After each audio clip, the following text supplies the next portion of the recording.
In fact, I think I might be a little too comfortable. All right. Welcome to MsMojo, and today we're looking at the big laughs, bigger drama, and guest stars on Season 3 of Friends that had everyone talking. Okay, what do you want me to do? I don't know.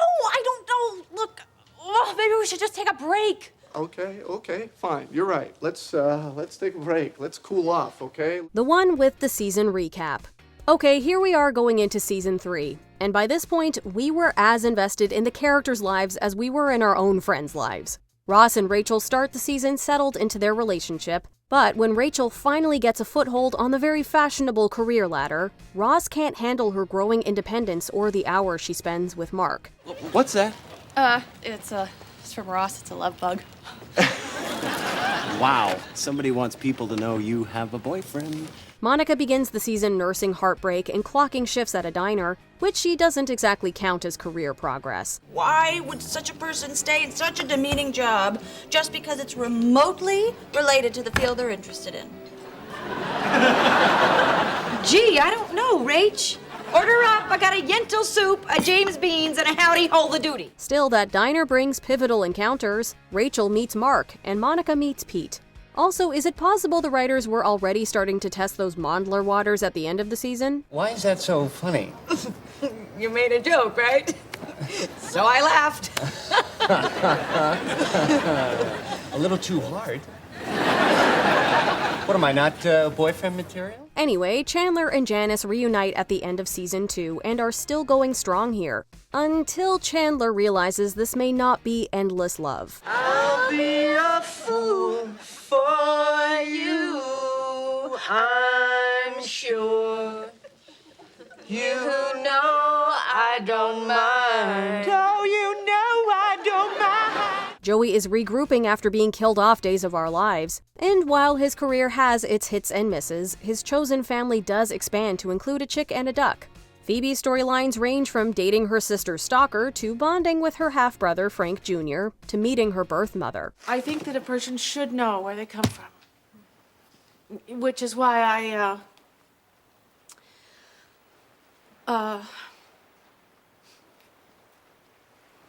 okay. I'm your mother. While the one with the morning after is often singled out as the episode's most defining, or most devastating moment, Season 3 also gives us a flashback episode and a bottle episode, the latter of which became iconic in its own right. You go get changed. You, give him back his underwear. I'm gonna go get a cab. I want everyone downstairs in 2 minutes. Monica! Stop it. Stop it! By now, audiences were truly invested, and the writers leaned into that with more nuanced, relatable stories that we couldn't wait to dissect with our own friends. And just to keep things lively, the season tossed in a handful of famous faces, too. Hi, I'm Ross. You don't know me, but I'm a big fan of yours. Blue Velvet.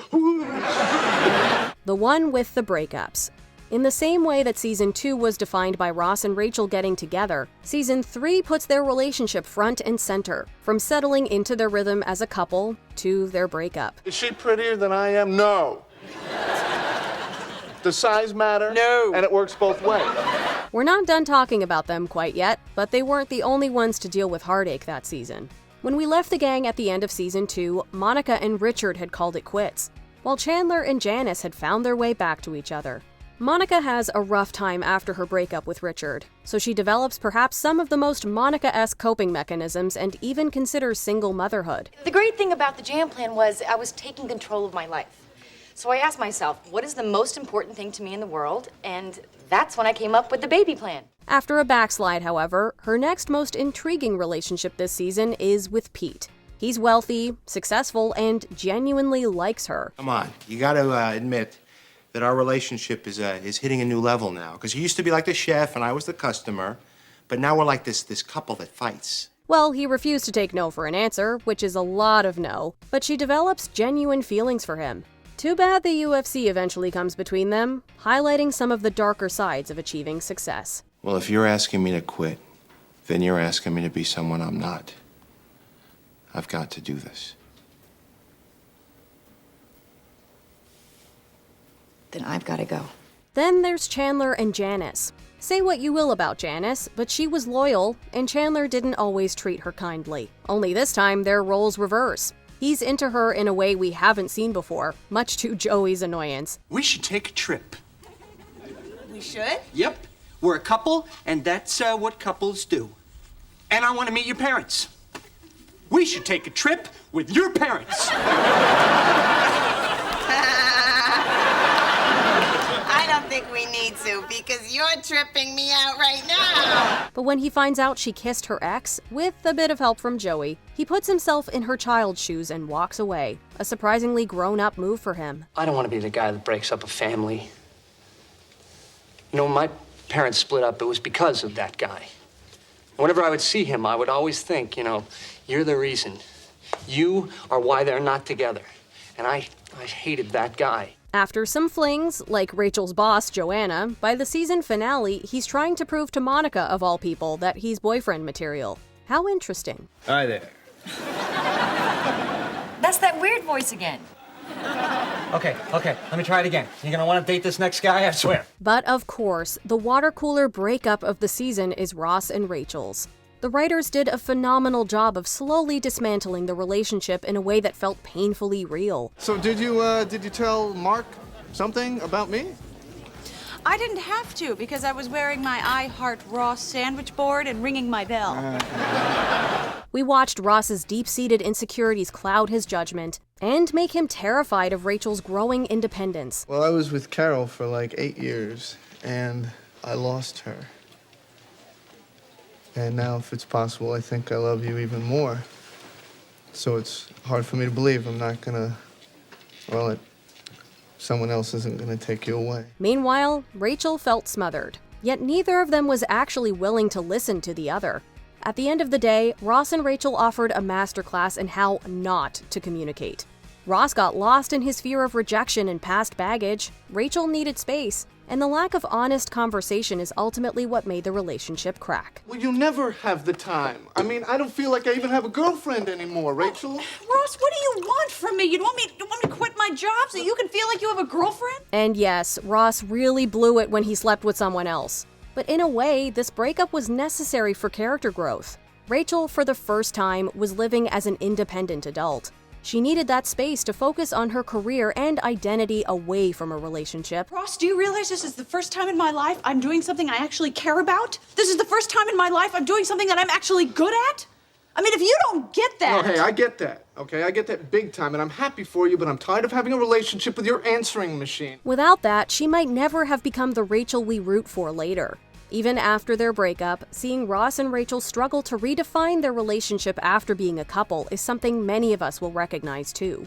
And of course, the debate over whether they were on a break lives on, leaving one of the biggest legacies of their relationship, not just heartbreak, but the way it changed our everyday language. Oh, maybe we should just take a break. Okay, fine. You're right. Let's take a break. Let's cool off, okay? Let's get some frozen yogurt or something. No. A break from us. The one where friends broke into our lexicon. Their big breakup in the one with the morning after also shows what the Friends writers did best. They could shatter your heart one minute and have you laughing through your tears the next. Just get away from me. It was a mistake. I made a mistake, okay? A mistake? What were you trying to put it in? Her purse? Where did he put it? David Schwimmer and Jennifer Aniston deliver arguably some of the best performances of the entire season. Aniston especially makes it feel so real, like she's pulling straight from her own life. I used to think of you as somebody that would never, ever hurt me. Ever. God, and now I just can't stop picturing you with her. I can't. It doesn't matter what you say or what you do, Ross. It's just changed everything. You can't help but feel it all, whether it's just her performance or because it hits a little too close to home with your own worst breakup memories. Of course, this episode is probably best remembered for giving us one of the most famous quotes in Friends history. I didn't think there was a relationship to jeopardize. I thought we were broken up. We were on a break. That, for all I knew, could last forever. That, to me, is a break up. You think you're gonna get out of this on a technicality? We were on a break is basically shorthand for that super messy, confusing relationship situation we've all been in. Before this, people might have said, we broke up for a little while, but now we can all be on the same page. The phrase became a running gag on the show because it never actually solved anything. Oh, I'm sorry. Were you speaking to me or sleeping with someone else? We were on a break. Ross clung to it, but it never excused his actions or made Rachel forgive him. It turned into this hilarious and again all too real symbol for the way people latch on to technicalities that just really don't matter. The debate over whether they were on a break continues to this day. Even Aniston has weighed in on the matter, though her opinion may disappoint her on-screen counterpart. Were Ross and Rachel on a break? Absolutely. Yes. Yes. Yes. We were on a break. Even if they were, does that excuse Ross's actions? If you want to have that debate, you know where to find the comment section. We were on a break! Oh my God, if you say that one more time, I'm gonna break up with you. The one with the battle of the sexes. Friends has been exploring gender divide since its early days, often when it comes to the topic of relationships. We're in the car, we're fighting traffic, basically just trying to stay awake. Yeah, well, word of advice. Bring back the comedian. Otherwise, next time you're going to find yourself sitting at home listening to that album alone. However, they also like to encourage a little healthy competition. It's Thanksgiving, and Monica, Rachel, and Phoebe are stuck doing all the cooking while the guys are glued to the game. Hey, it's your Thanksgiving too. You know, instead of watching football, you could help. We know. Then Joey suggests they all go outside to toss the ball around. What starts as a story about Ross and Monica's childhood rivalry quickly turns into a full-on boys versus girls showdown. So that means I get to pick first. Right. Joey? Thank you. Monica, I'm your best friend. Sweetie, don't worry, you'll get picked. Chandler. Monica's basically the only woman who actually gets the game, but she's intense, aggressive, and super competitive. Basically showing off traits TV usually codes as masculine. Whoa! Tackled by a girl. Because you don't see that every day, do you? Whoa! What's with the tackling? What? I just touched him and he went over. Meanwhile, in the B plot, Chandler and Joey are basically doing the same thing, just trying to out-alpha each other over a woman. Then the real battle kicks off when the game becomes girls versus guys, each side feeling like they have something to prove. Come on, okay? Come on, this is for all womankind. Let's kill him. Yeah, kill him! All right, well, no, I mean, I want to kill them too, but they're boys. You know, how are we going to beat 3 boys? Sure, the show leans into the old girls aren't as athletic trope, but the women have some other assets on their side. This could have opened a much deeper conversation about gender inequality, especially in the sports world, but instead it circles back to Monica and Ross's dynamic. However, it's not the only time gender norms are discussed this season. How about a dino soldier?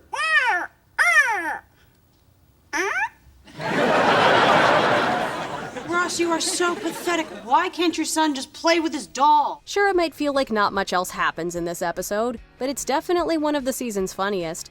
It doesn't try hard to be anything other than fun, and that's what we're most thankful for. Guys, come on, it's Thanksgiving. It's not important who wins or loses.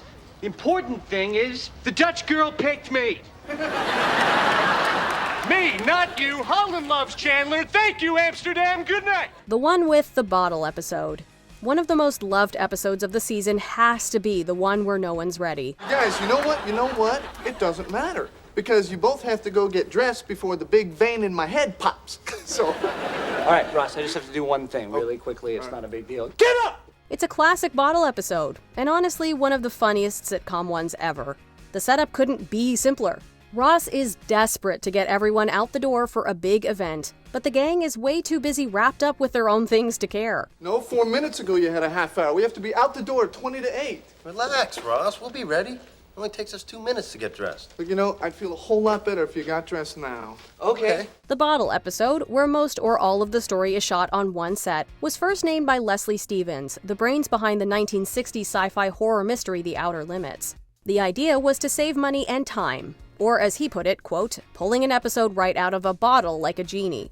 In Friends' case, it showed how brilliant this cast was and how their chemistry didn't need location changes or guest stars. You see this? This is a person who is ready to go. Phoebe, you are my star.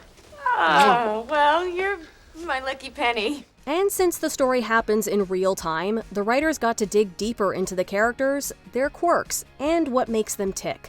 It also made the storylines more relatable. Finding the perfect outfit for an event? We've all been there. Does this look like something the girlfriend of a paleontologist would wear? I don't know, you might be the first one. Hitting boiling point when no one respects that the clock is ticking? Relatable AF.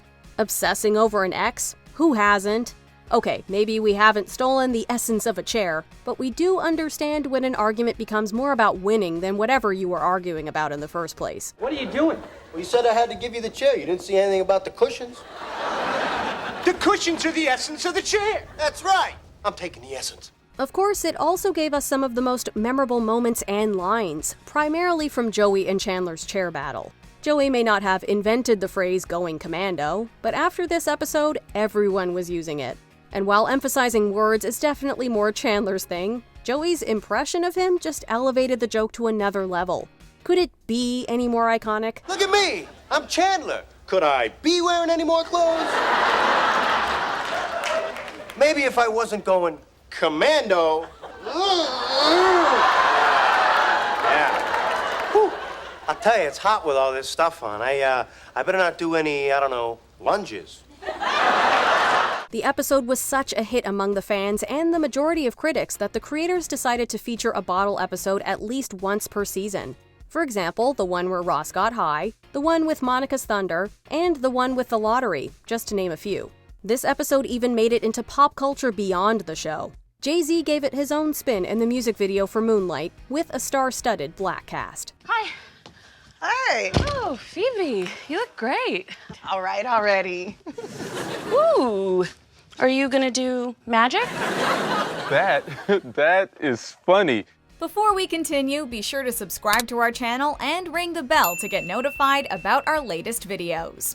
You have the option to be notified for occasional videos or all of them. If you're on your phone, make sure you go into your settings and switch on notifications. The one with all the guest stars. Friends had been boasting impressive guest stars since season 1. For instance, Jill Goodacre, Jennifer Grey, John Lovitz, and George Clooney.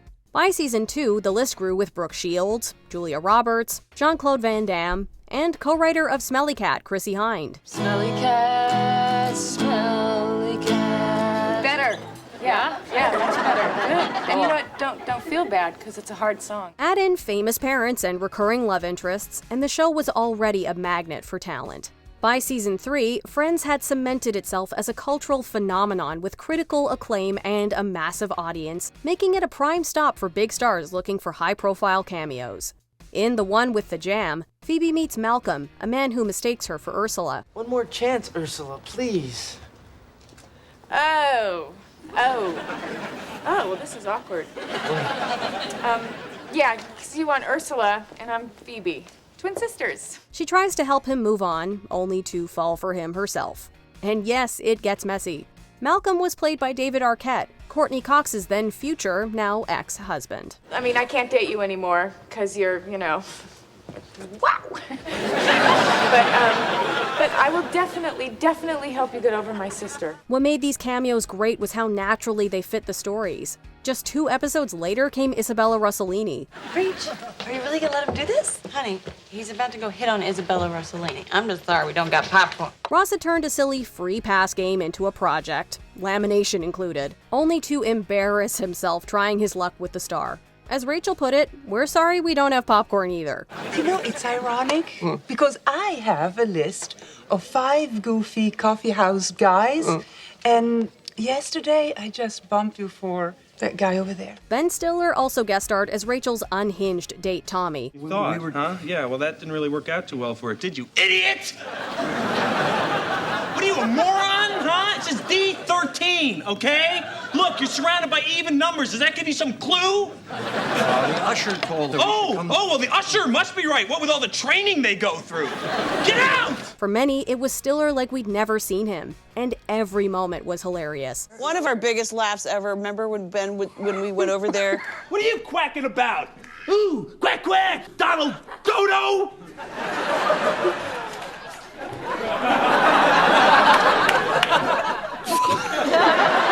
Things may not have worked out between Tommy and Rachel. Yelling at a chicken duck would be an instant deal breaker for us too. But it sparked a friendship behind the scenes, and we'd get to see them reunite on screen too, just a few years later.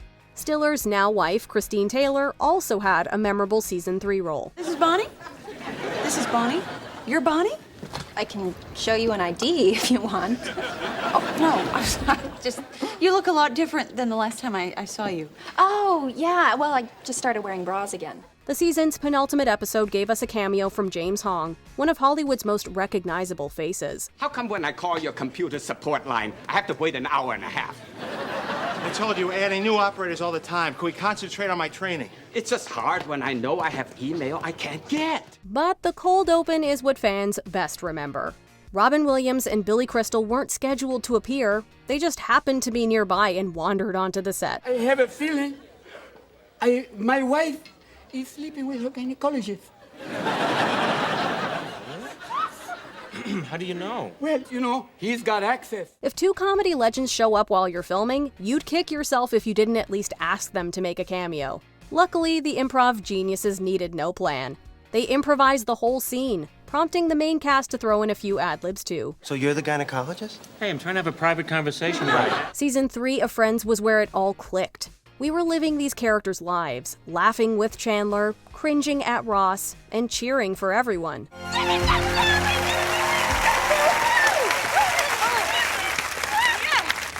You know, Rachel, funny thing. Actually, the end zone starts at that pole, so you're 5 feet short, so we win. The show went from a really good sitcom to a cultural touchstone. Catchphrases stuck, storylines hit harder, and every episode became an event we had to talk about.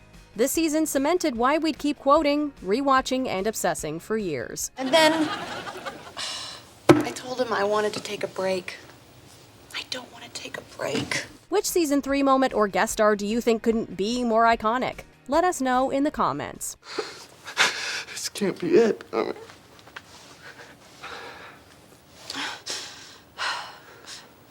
Then how come it is?